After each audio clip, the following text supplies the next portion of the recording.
మొన్న షర్మిల అండ్ జగన్మోహన్ రెడ్డి అన్నా చెల్లెళ్ళు ఏం మాట్లాడుకున్నారు అనేది, సరే ఏం మాట్లాడుకున్నారో మనకు తెలియకపోయినా నాకున్న సమాచారం మేరకు ఆయన కలిశారు. సుమారు 6 నిమిషాల పాటు వారి మధ్యన సంభాషణలు జరిగాయి. పిలిచారు, తప్పకుండా వస్తా ఉన్నారు. That's all, no other politics. ఎందుకంటే విజయలక్ష్మి గారు ఆ సమావేశంలో లేరు. బహుశా మరి ఆ తర్వాత సడన్గా మరి గతంలో ఓదార్పు యాత్ర కూడా, చనిపోయిన సంవత్సరం తర్వాత కూడా ఓదార్పు యాత్ర చేశారు. అదే పందాలో ఎప్పుడో 3 వారాల క్రితం హాస్పిటల్ నుంచి డిశ్చార్జ్ అయిన చంద్రశేఖరరావు గారిని చూడటం కోసం ఆయన ప్రత్యేక విమానంలో ప్రభుత్వ ఖర్చుతో మరి ఇక్కడికి వచ్చి మిథున్ రెడ్డి గారు ఇంకో రెడ్డి గారితో పాటు కలిసి వచ్చి మరి వారిని పరామర్శించారు. తర్వాత తల్లిగారిని కూడా కలిశారు. తల్లిగారిని కలవటానికి ఇక్కడికి వచ్చారా? లేదు. ఇక్కడికి వచ్చినందుకు తల్లిగారిని కలిశారా అనేది ప్రస్తుతానికి అప్రస్తుతమైన ఆయనలో అలజడి మటుకు సుస్పష్టం. ఒక సోషల్ మీడియాలో కూడా తాజా మాజీ గారు, కాబోయే మాజీ గారికి ఏమి గీతోపదేశం చేసి ఉండవచ్చు అనే సోషల్ మీడియాలో చాలా వచ్చినాయి. కానీ బయటకు వచ్చిన ఒక అంశాన్ని మనం ఇక్కడ ప్రస్తావించుకోవాలి. చంద్రశేఖరరావు గారు కేవలం ఎన్నో సుగుణాలు ఉన్నప్పటికీ, తెలంగాణకి ఎంతో మేలు చేసినప్పటికీ, కేవలం ఆయన ఎవరిని వ్యక్తిగతంగా కలవలేదు. ఎంతో మందికి సహాయం కూడా చేశారు ఆయన, కానీ వ్యక్తిగతంగా ఎవరిని కలవట్లేదు, అహంకారంగా ఉన్నారు అనే ఒకే ఒక్క దాంతో మరి ఆయన పరాజయం చెందారు. మరి ఆ విషయం మరి ఆయనకి చెప్పినట్టు లేరు. నువ్వు ప్రజలకు అందుబాటులో ఉండాలన్న విషయం చెప్పినట్టుగా లేరు. కానీ పేపర్లో వచ్చిన అంశం ఏంటంటే, ఆఖరి నిమిషం దాకా జనం మనసులో మాట చెప్పట్లేదురా భయ్. మరి నేను అలాగే చాలా సీట్లు వస్తాయనుకున్నా నీ మాదిరిగానే, కానీ ప్రజలు బ్యాలెట్లో ఓటేసేదాకా ఏమీ చెప్పట్లేదు. ఆ సంగతి నువ్వు కాస్త ముందే తెలుసుకో అని చెప్పారు. ఈయన అలాగే 100 నుంచి 110 సీట్లు వస్తాయని అనుకున్నారు. మరి ఆయన చేసిన మంచి పనులకి మరి ఏ మంచి పని చేయని వ్యక్తి, మరి ఆరోగెన్స్కి హైట్ ఆఫ్ ఆరోగెన్స్ అంటే మనం ఎంతోమంది నియంతల్ని, ఫ్యాసిస్టుల్ని చూసాం, క్రూయల్ లీడర్స్ని. కానీ అందరినీ మించిన, అందరినీ రంగరించిన మరి మన జగన్మోహన్ రెడ్డి గారికి మరి ఎంతమంది మనసులో కోపం గూడు కట్టుకుని ఉంది, అదంతా లావాలా, ఎప్పుడు బద్దలవ్వబోతుంది అనేది త్వరలో తెలిసిపోతుంది.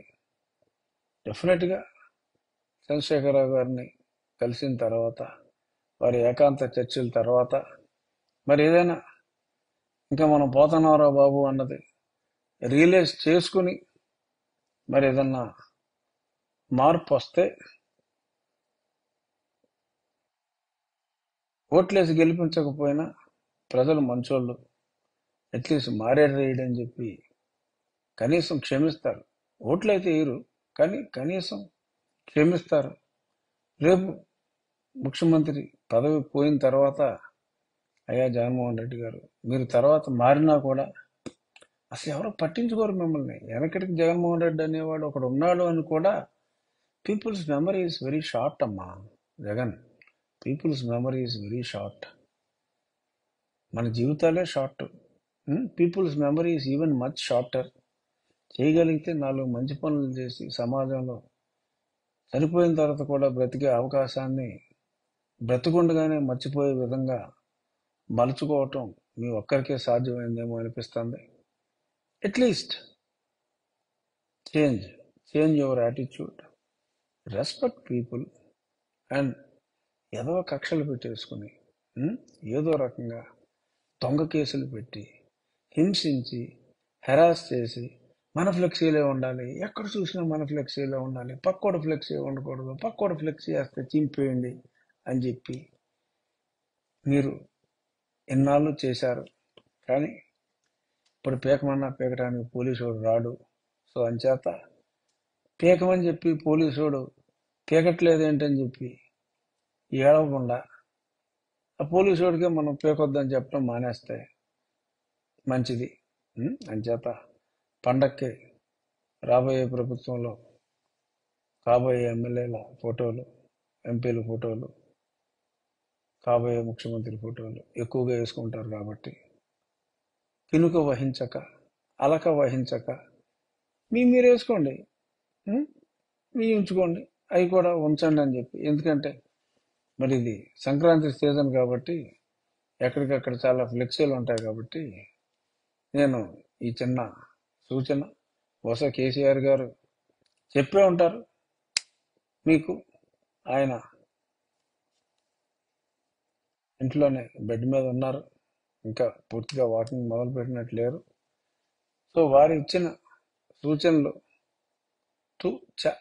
తప్పకుండా పాటిస్తే బాగుంటుందని. అలాగే మరి మొన్న జాయిన్ అయిన తర్వాత